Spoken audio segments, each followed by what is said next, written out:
Good evening, જય શ્રી કૃષ્ણ, રામ રામ, સીતારામ મિત્રો. તો કેમ છો? મજામાં જ છો? આપણે પણ એકદમ મજામાં જ છીએ. તો જો આજે ઇવનિંગમાં કે ગોટાનો પ્રોગ્રામ છે. આ બાજુ મેથીનું કટિંગ છે એકદમ ઝીણું ચાલુ છે, એટલે કે મેથીના ગોટા બનાવવાના છે, સાથે જ લીલી ડુંગળીના. તો એ પણ તમને બતાવું. તો જોવાનું ક્યાં છે લીલી ડુંગળી, તો એના પણ બનાવવાના છે.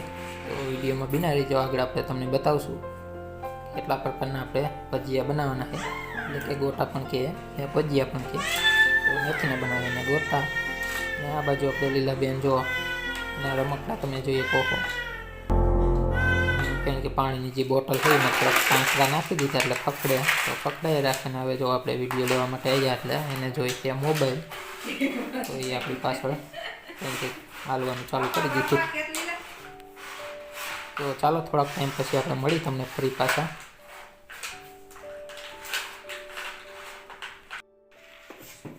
તો મિત્રો આપણે આવી ગયા છીએ ચૂલે, અને આ બાજુ બાપુએ જો ભજીયા બનાવવાની તૈયારી છે એ ચાલુ કરી દીધી છે.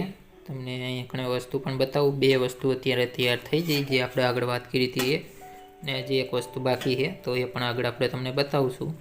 તો જો મેથી અને લીલી ડુંગળીનું કટિંગ થઈ ગયું છે, તો એને થોડીક ધોઈ નાખે એટલે બોન છે એ ધોવે છે.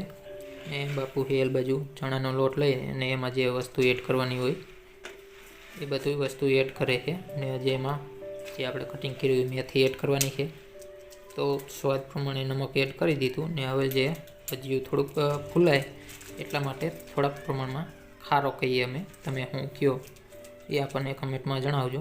એટલે કે એકદમ એ સોડા ટાઈપ જ ને સફેદ કહે ને કે મીઠા ટાઈપ જ આવે, પરંતુ અમે એને ખારો કહી, ઘણા એને કંઈક અલગ પ્રકારનો કંઈક ભજીયાનો સોડા કે એવું કંઈક કહેતા હશે, તો એ પણ એડ કરી દીધું.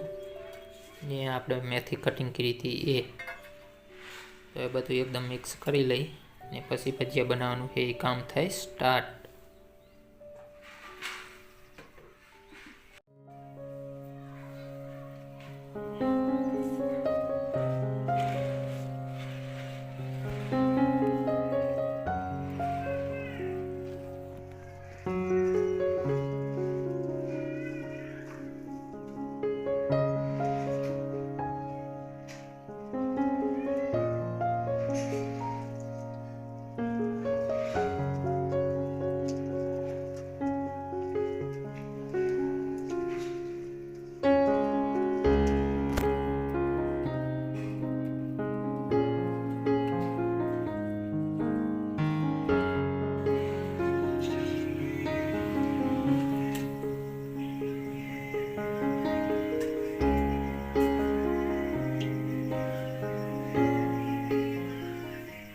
તો આ બાજુ તમે જોઈએ કે ભજીયા બનાવવાનું સ્ટાર્ટ થઈ ગયું છે, એટલે કે મેથીના ગોટા. જે તેલ છે એકદમ પરફેક્ટ રીતે કેની કે ગરમ નથી થયું, એટલે તમે જોઈએ કહો થોડુંક ધીમું ધીમું કેની કે પાકે છે. એ કેની કે એમાં પણ થોડુંક જે ઓછું ગરમ થયું ને એમાં પણ આપણે ગોટા બનાવવા માટે નાખીએ એટલે થોડુંક પાછું ઠંડુ થઈ જાય. ને હવે આપણે આ બાજુ તમને બતાવી જે વાત કરી હતી એ, તો આ છે બટેકાની પતરી. તો આના પણ બનાવવાના છે. આપણે તમને વાત કરી હતી આગળ જે એક વસ્તુ બતાવશું તો એ હતું બટેકાની પતરી. ને આ બાજુ આપણે લીલાબેન આવી ગયા છે દાદી સાથે. આ બાજુ બાપુ ભજીયા બનાવી, અહીંયા પણ એને નીચે ઉતરવું છે કેમ કે એને પણ ભજીયા બનાવવા છે. જો હેઠે મૂકી તો જે ચણાનો લોટ ને એ કીરું છે બધું છે ને કે મીખી નાખે, એટલે કે ઢોરી નાખે ને. તો શું હોય ગમે એ વસ્તુ રમવા માટે જોતું હોય, જો એ કંઈક બોલે છે.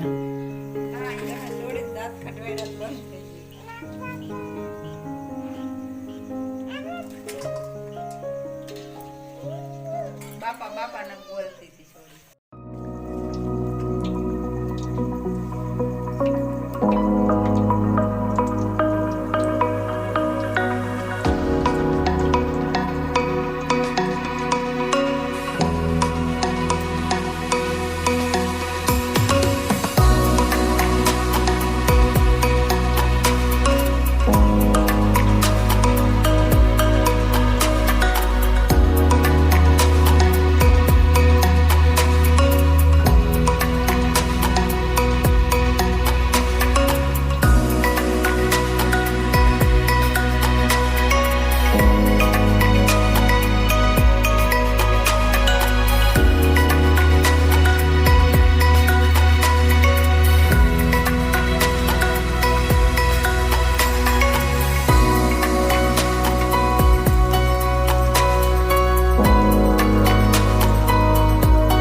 ગોટા અને કેની કે બટેકાની જે પતરી આવે એના ભજીયા છે એ બનીને થઈ ગયા છે તૈયાર. ને અત્યારે આ છે ડુંગળીના, એને કેને કે એક વખત તો પકવી લીધા, પરંતુ સહેજ પાસા જેવા લાગે એટલે એને ફરી દબાવી એકદમ કેમ કે જેમ બટેકાના પતરીના બનાવ્યા હોય એવા જ લાગે એ રીતે તમે જોઈ શકો. અત્યારે ફરી તેલમાં પકાવો એટલે એકદમ લાલ થઈ જાય છે. તો ચાલો તમારે પણ ખાવા હોય તો આવી જાઓ.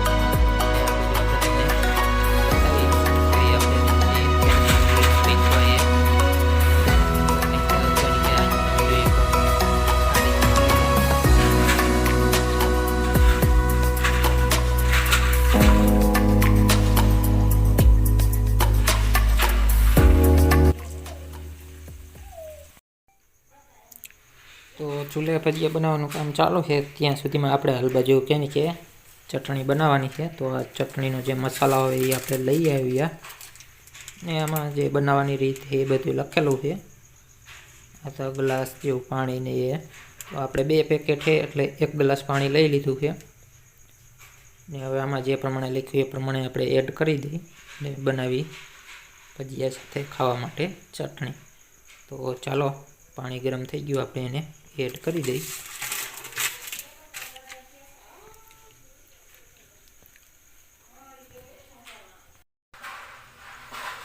તો આજે આપણે ચટણીમાં કે નીચે થોડીક કંઈક અલગ જ લાગે છે, કેમ કે તે પહેલાં બનાવી હતી એવી નથી બનતી. હવે કંઈ જે ચટણીનો મસાલો હોય એમાં કંઈ ફોલ્ટ છે કે કેમ કંઈ ખબર નથી પડતી. તો તમે જોઈ શકો આજે કલર પણ થોડોક આપણને અલગ લાગે છે. તે પહેલાં આપણે બનાવી હતી ત્યારે તો આવું કંઈ નહોતું, પરંતુ આજે થોડુંક કંઈક અલગ લાગે અને એકદમ કેમ કે પાણી જેવું લાગે, તમે જોઈ શકો.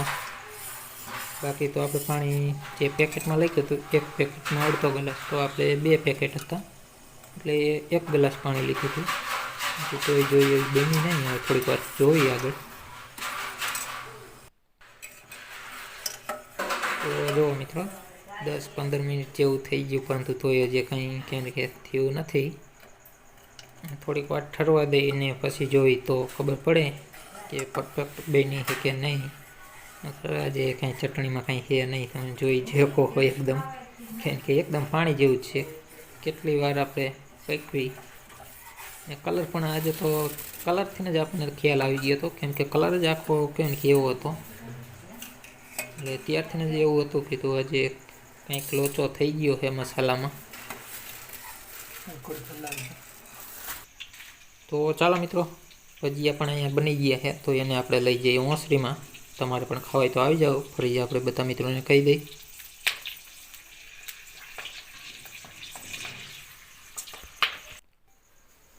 તો ફાઇનલી મિત્રો આપણે ભજીયા પણ ઓસરીમાં લઈ આવ્યા અને ચટણી પણ બનાવીને ઉતારી લીધી. હવે થોડીક વાર ઠરવા દઈ ને થોડોક મરચાં પણ શીખ્યા છે. તો ચાલો તમારે પણ ભજીયા ખાવાય તો આવી જાઓ. અને આ છે ડુંગળીના, આપણે તમને કીધું હતું એ.